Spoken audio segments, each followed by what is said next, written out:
Hello friends, आपके अपने YouTube channel SPJ classes पर मैं संजय पासवान आपका स्वागत करता हूं। दोस्तों, मेरे द्वारा अपलोड किए गए वीडियो सीटेट को ध्यान में रखकर बनाया गया है, जो एनसीईआरटी बुक से लिए गए हैं। आप सभी जानते हैं कि पेपर 2 में सोशल साइंस के 60 प्रश्न पूछे जाते हैं, जिसमें अधिकतम अंक प्राप्त करना सफलता को सुनिश्चित करता है। आप मेरे वीडियो को बार बार देखकर अपने आत्मविश्वास को बढ़ा सकते हैं तथा बार बार अभ्यास कर सकते हैं। चाइल्ड डेवलपमेंट की वीडियो भी मैं जल्द ही अपलोड करूंगा।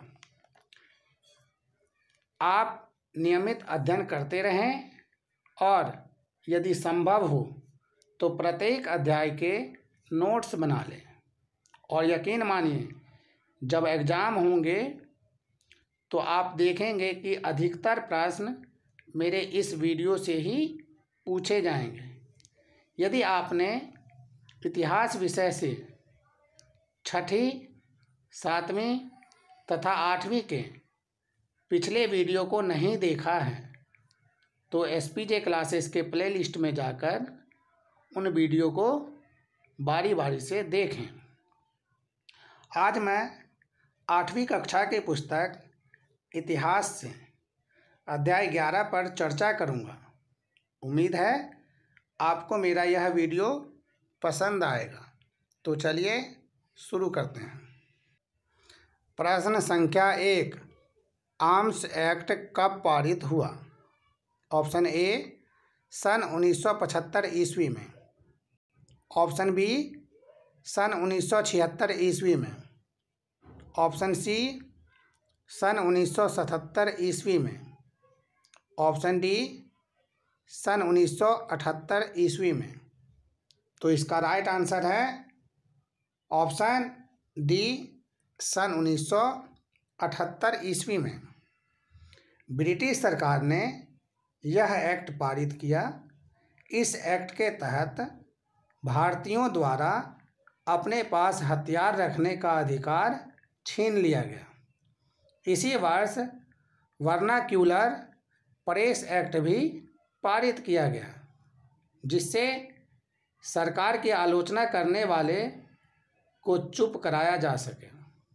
इस कानून में प्रावधान था कि अगर किसी अखबार में कोई आपत्तिजनक चीज़ छपती है तो सरकार उसकी प्रिंटिंग प्रेस सहित सारी संपत्ति को जब्त कर सकती है। प्रश्न संख्या 2, भारतीय राष्ट्रीय कांग्रेस की स्थापना किसने की?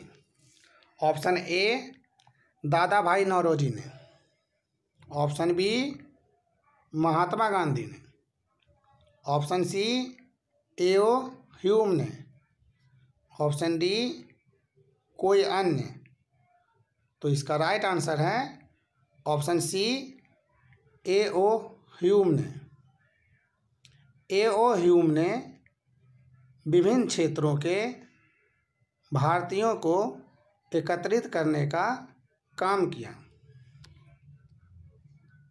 प्रश्न संख्या 3, निम्नलिखित में से कौन गरम दल के नेता थे? Option A Lala Lajpat Rai, option B Bal Gangadhar Tilak, option C Vipin Chandra Pal, option D उपरोक्त सभी। तो इसका राइट आंसर है ऑप्शन डी, उपरोक्त सभी। अर्थात लाला लाजपत राय, बाल गंगाधर तिलक व विपिन चंद्रपाल, इन्हें लाल बाल पाल भी कहा जाता है। ये गरम दल के नेता थे। ये लोग निवेदन की राजनीति करने वाले लोगों की आलोचना करते थे और आत्मनिर्भरता तथा रचनात्मक कामों के महत्व पर जोर देते थे। इनका कहना था कि लोगों को सरकार के नेक इरादों पर नहीं अपितु अपनी ताकत पर भरोसा करना चाहिए। प्रश्न संख्या 4, स्वतंत्रता मेरा जन्मसिद्ध अधिकार है, मैं इसे लेकर रहूँगा, यह नारा किसने दिया? ऑप्शन ए लाला लाजपत राय ने, ऑप्शन बी बाल गंगाधर तिलक ने, ऑप्शन सी महात्मा गांधी जी ने, ऑप्शन डी भगत सिंह ने। इसका राइट आंसर है ऑप्शन बी बाल गंगाधर तिलक ने। प्रश्न संख्या 5, सन 1905 ईस्वी में किसने बंगाल का विभाजन किया? ऑप्शन ए वाइसराय करजन ने, ऑप्शन बी डलहौजी ने, ऑप्शन सी ए ओ ह्यूम ने, ऑप्शन डी उपरोक्त में से कोई नहीं। तो इसका राइट आंसर है ऑप्शन ए वाइसराय करजन ने। उस वक्त बंगाल ब्रिटिश का सबसे बड़ा प्रांत था। बिहार और उड़ीसा के कुछ भाग भी उस समय बंगाल के हिस्से में था। प्रश्न संख्या 6, रूसी क्रांति कब हुई? ऑप्शन ए सन 1915 ईस्वी में, ऑप्शन बी सन 1916 ईस्वी में, ऑप्शन सी सन 1917 ईस्वी में, ऑप्शन डी सन 1918 ईस्वी में। तो इसका राइट आंसर है ऑप्शन सी सन 1917 ईस्वी में। इस घटना के चलते किसानों और मजदूरों के संघर्षों का समाचार तथा समाजवादी विचार बड़े पैमाने पर फैलने लगे।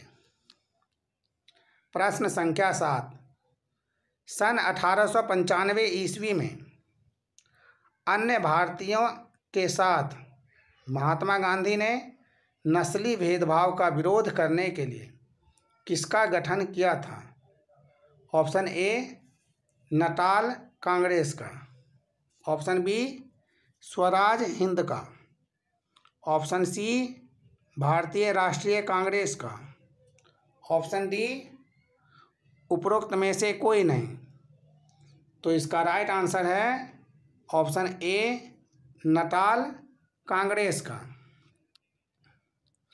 प्रश्न संख्या 8, किसने सन 1919 में अंग्रेज़ों द्वारा हाल ही में पारित किए गए रॉलेट एक्ट कानून के खिलाफ सत्याग्रह का आह्वान किया? ऑप्शन ए जवाहरलाल नेहरू ने, option B Mahatma Gandhi, option सी चंद्रशेखर आज़ाद, ऑप्शन डी सुभाष चंद्र बोस। तो इसका राइट आंसर है option B Mahatma Gandhi. Rowlatt act एक काला कानून प्रस्ताव था जो ब्रिटिश सरकार द्वारा मार्च 1919 में पारित किया गया था। इस एक्ट के तहत किसी भी भारतीय को बिना मुकदमा चलाए जेल में रखा जा सकता था तथा अपराधी को मुकदमा दर्ज कराने वाले व्यक्ति के बारे में भी जानने का अधिकार नहीं था। महात्मा गांधी, मोहम्मद अली जिन्ना तथा अन्य नेताओं का मानना था कि सरकार के पास लोगों की बुनियादी स्वतंत्रताओं पर अंकुश लगाने का कोई अधिकार नहीं है। उन्होंने इस कानून को शैतान की करतूत कहा और निरंकुशवादी बताया।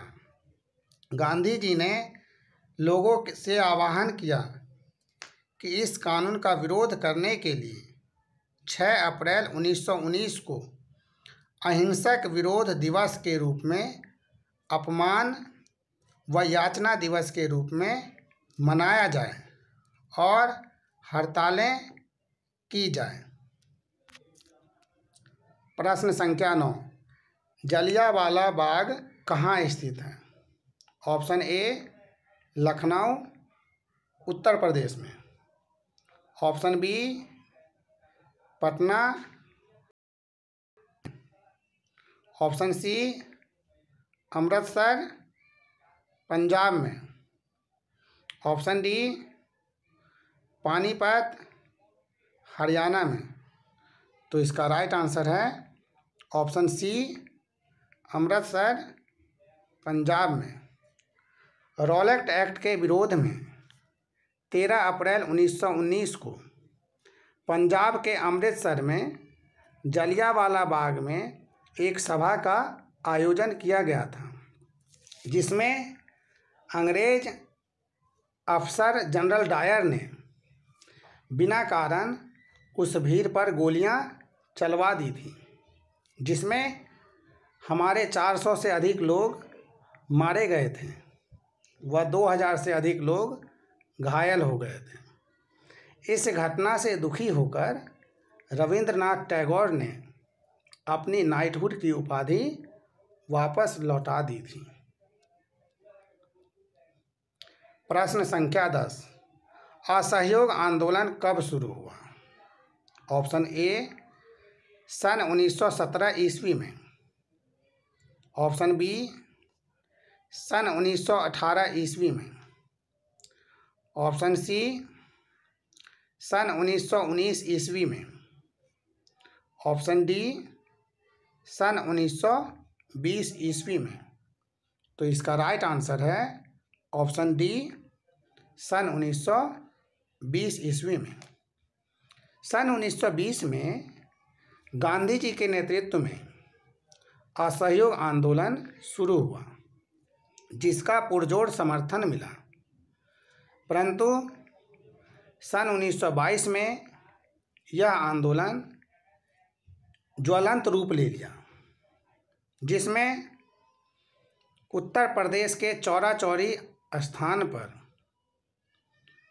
लोगों की असंख्य भीड़ पर पुलिस को लाठी चार्ज करना पड़ा, जिसमें गुस्साए लोगों ने पुलिस स्टेशन में आग लगा दी, जिसके कारण 22 पुलिसकर्मी की मृत्यु हो गई। इसलिए यह आंदोलन हिंसा पर उतर आया, तो गांधी जी ने यह आंदोलन वापस ले लिया। प्रश्न संख्या 11, सर्वप्रथम किस दिन पूरे भारतवर्ष में स्वतंत्रता दिवस मनाया गया?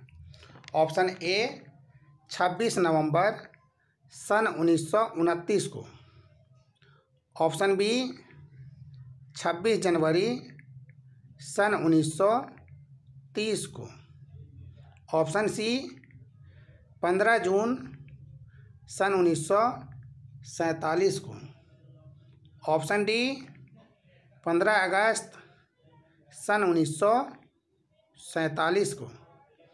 तो इसका राइट आंसर है ऑप्शन बी 26 जनवरी सन 1930 को। पंडित जवाहरलाल नेहरू के अध्यक्षता में कांग्रेस ने पूर्ण स्वराज का प्रस्ताव पारित किया। 1929 में इस प्रस्ताव को पारित किया गया। इस प्रस्ताव के आधार पर 26 जनवरी 1930 को पूरे देश में स्वतंत्रता दिवस मनाया गया। प्रश्न संख्या 12, किसने कहा था कि बहरे कानों को सुनाने के लिए धमाके की ज़रूरत होती है? इनकलाब जिंदाबाद। तो इसका ऑप्शन है option A Lala Lajpat Rai, option B Chandrashekhar Azad, option C Subhash Chandra Bose, option D Bhagat Singh. तो इसका राइट आंसर है ऑप्शन डी भगत सिंह। भगत सिंह अपने साथी राष्ट्रवादी बटुकेश्वर दत्त के साथ 8 अप्रैल सन 1929 को केंद्रीय विधान परिषद में बम फेंका था। क्रांतिकारियों ने अपने पर्चे में कहा था कि उनका मकसद किसी की जान लेना नहीं बल्कि बहरे को सुनाना है। विदेशी सरकार को उसके द्वारा किए जा रहे भयानक शोषण से अवगत कराना था। इसी आरोप में भगत सिंह पर मुकदमा चलाया गया और 23 साल की उम्र में उन्हें फांसी पर चढ़ा दिया गया। प्रश्न संख्या 13, दांडी मार्च किससे संबंधित है? ऑप्शन ए नमक कानून से, ऑप्शन बी असहयोग आंदोलन से, ऑप्शन सी भारत छोड़ो आंदोलन से, ऑप्शन डी उपरोक्त में से कोई नहीं। तो इसका राइट आंसर है ऑप्शन ए नमक कानून से। नमक एक महत्वपूर्ण हिस्सा था भोजन का। उस समय नमक के उत्पादन और बिक्री पर सरकार का एक अधिकार होता था। महात्मा गांधी और अन्य राष्ट्रवादियों का कहना था कि नमक पर टैक्स वसूलना पाप है।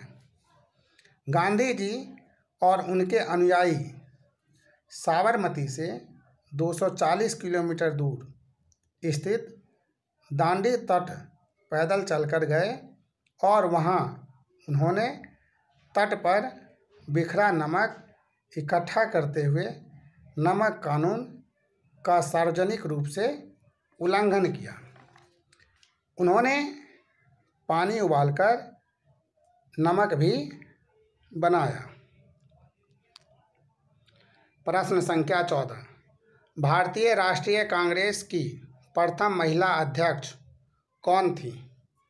Option A Sushma Swaraj, option B Indira Gandhi, option C Sarojini Naidu, option D उपरोक्त में से कोई नहीं। तो इसका राइट आंसर है ऑप्शन सी सरोजिनी नायडू। प्रश्न संख्या 15, करो या मरो का नारा किसने दिया? ऑप्शन ए सुभाष चंद्र बोस ने, ऑप्शन बी महात्मा गांधी ने, ऑप्शन सी मंगल पांडे ने, ऑप्शन डी इंदिरा गांधी ने। तो इसका राइट आंसर है ऑप्शन बी महात्मा गांधी ने। महात्मा गांधी जी ने द्वितीय विश्व युद्ध के बाद सन 1942 ईस्वी में भारत छोड़ो आंदोलन शुरू किया। उन्होंने अंग्रेज़ों को चेतावनी दी कि वे तुरंत भारत छोड़ दें तथा भारतीय जनता से आह्वान किया कि वे करो या मरो के सिद्धांत पर चलते हुए अंग्रेज़ों के विरुद्ध अहिंसक ढंग से संघर्ष करें। प्रश्न संख्या 16, स्वतंत्र भारत के प्रथम गवर्नर जनरल कौन थे? Option A Rajagopalachari, option B Mahatma Gandhi, option C Annie Besant, option D Jawaharlal Nehru. तो इसका राइट आंसर है ऑप्शन ए राजगोपालाचारी। राजगोपालाचारी सन 1946 में बनी अंतरिम सरकार के सदस्य थे और स्वतंत्र भारत के पहले भारतीय गवर्नर जनरल बने। लोग उन्हें राजा जी के नाम से जानते थे।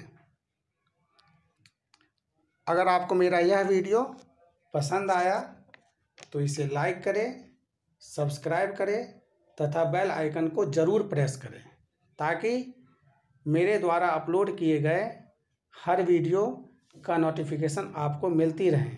इसके साथ ही दोस्तों को लिंक शेयर करना ना भूलें। धन्यवाद।